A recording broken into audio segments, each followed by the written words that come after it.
The animated series is such an oddity because it was created by two separate entities, the Star Trek production staff and the Filmation animation team. The former was committed to making this a continuation of the original Star Trek. Gene had turned down several offers to do an animated version of the show because it wouldn't meet that criteria.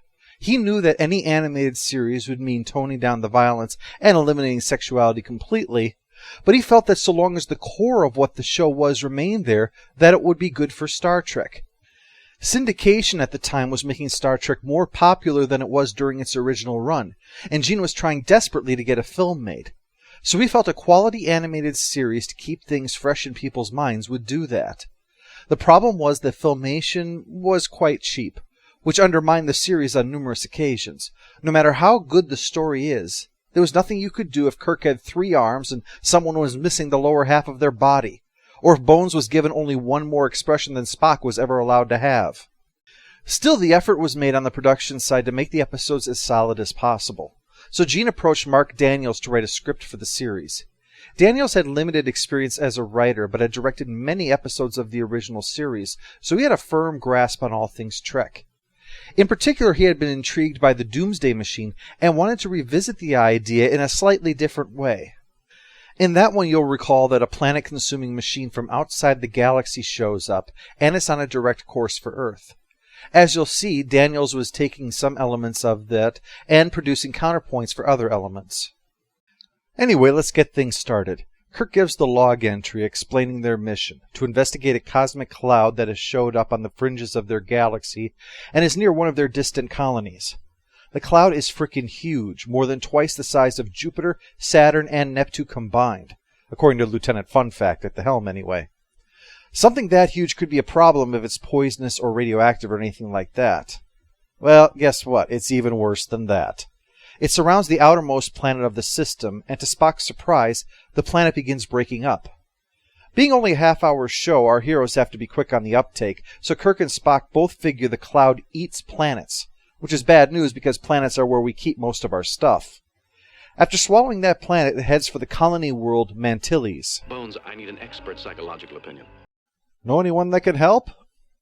Mantilles is not a tiny colony. There are tens of millions living there. So the dilemma is, do you warn them, knowing that it will result in mass panic and few lives saved? Or do you avoid that but condemn all of them to death? Bob Wesley of the Ultimate Computer left Starfleet, presumably because of the disaster involving the Enterprise, and went on to become governor of Mantilles. You can be sure he's happy to get a call from Kirk about more doom. But before he gets the chance, the cloud changes course towards the Enterprise and grabs it with its tentacles. The streamers are a combination of Koino energy, almost an ambiplasma. I saw this episode long before Voyager was on the air, so for a moment, when Voyager's The Cloud was being advertised, I thought they might be doing a live-action version of this. To my disappointment, it wasn't. The Cloud was inferior to this in every way. From the weak title versus the cool and mysterious one for this, weak character work versus deep soul-searching and conflict, and even the technobabble. Ambiplasma is part of an out-of-the-mainstream theory on the cosmos, but at least they used it correctly compared to Voyager's word salad approach to it. It's sad that Voyager so often has a laundry list of systemic problems, while the most glaring of the cartoon is, I forgot to give Scotty pants. Anyway, the upshot of it is that there's both matter and antimatter present in the cloud. Because of the nature of ambiplasma, it avoids a great deal of the self-annihilation. So there's no surprise when they detect clouds of antimatter approaching them. It's just lots of bad news. So they use charges to repel and disperse them, for now. But this seems to back up the theory that the cloud is alive, with cosmological equivalents to biological life, the antimatter clouds being like an enzyme or teeth to help break them down. This is a major discovery. I have a subspace radio message coming in from Governor Wesley of Mantilles. Oh, right, the Armageddon. Wesley takes the news as well as he can, saying that even if they had the ship for the millions of people that would need to be evacuated, which they don't, there wouldn't even be time to coordinate the evacuation. How are you going to choose? There is no choice, Jim. We'll save the children. And as of right now, I decree that anyone named Bob Wesley is legally a child. Mama, Mama. Kirk needs options. If we assume the cloud is a living being, It must have genitals that we can kick really hard. They put up a scan of the cloud entity and find the mouth is closed, so there's no other choice but to leave through the less dignified exit.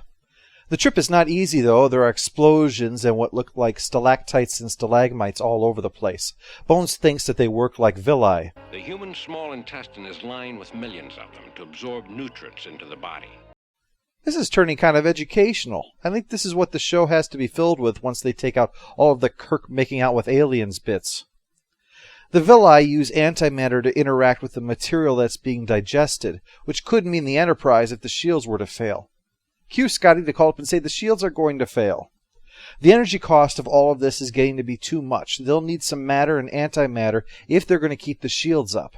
So Scotty comes up with a daring plan. Beam aboard a bit of the planet passing through the digestive system and cut off a piece of the villi and beam that aboard and use them to restore power. There's a lot more to the plan. It really comes off as impressive for a guy most famous for telling you that everything is impossible in as exaggerated a tone as he can convey. You've just given the Enterprise and Mantilles a chance to live. Thank you, sir. This is really counter to the way everybody's used to handling it. Scotty, we're all doomed unless you can find a way to restore power. Can do, sir.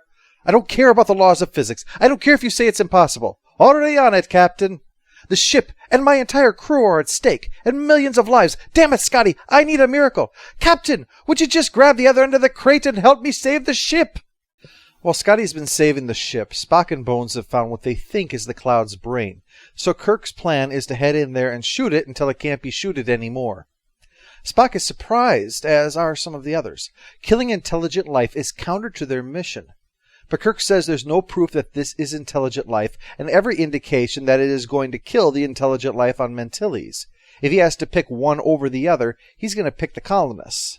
Still... Am I doing the right thing, Bones? Once I said man rose above primitiveness by vowing, I will not kill today. But you can't let this thing destroy over 80 million lives either. That's from a Saturday morning cartoon. Here's the flagship show of UPN. I remember being in my mother's womb. And that's why Voyager got 7 seasons. More good news, Spock says the only way to do enough damage to destroy the brain is to blow up the Enterprise. So Kirk contacts Scotty, who's no doubt whistling a happy tune at his cleverness in saving the ship, and tells him to get ready to blow the ship up. And that's why Scotty drinks so damn much. Bob Wesley calls them back to check in, and the animation team decides to cover this sad moment of a leader helpless to protect his people like it's a Conan O'Brien lip-over sketch. Jim, Bob, is the evacuation proceeding?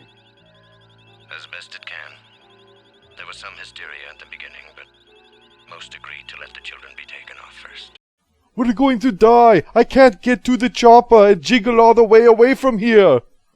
And give it to Kirk. Even as he's talking to a leader of 80 million people that this cloud will kill, his mind is still rolling this over in his head. Should he kill this creature? Is there another way? A way that respects all forms of life? And here's Voyager. Kirk suggests maybe some kind of mind meld. Spock says he can't actually touch it, but perhaps if he and Uhura work together, Spock can communicate with it, and they can hear the results through the translator.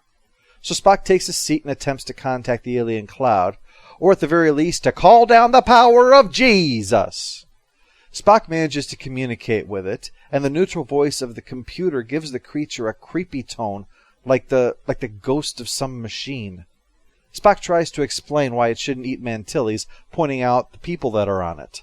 Perceive many somethings so small. They are beings, alive, like you. Let's all go to the lobby. Let's all go to the lobby. They will all die if you consume that thing. Too small. Explain. I am small. Some things I perceive too small. Not alive beings.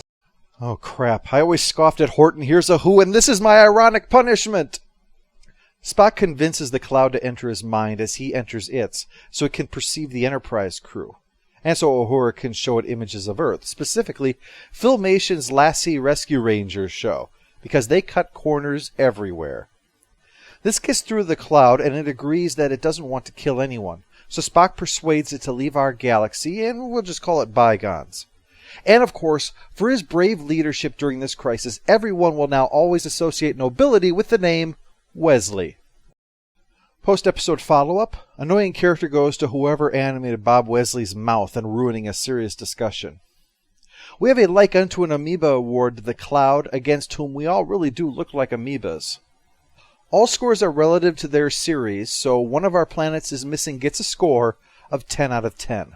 Like last week's North Star, it draws on previous Star Trek, but rather than being derivative and uninspired, it combines them together in a new and intriguing way.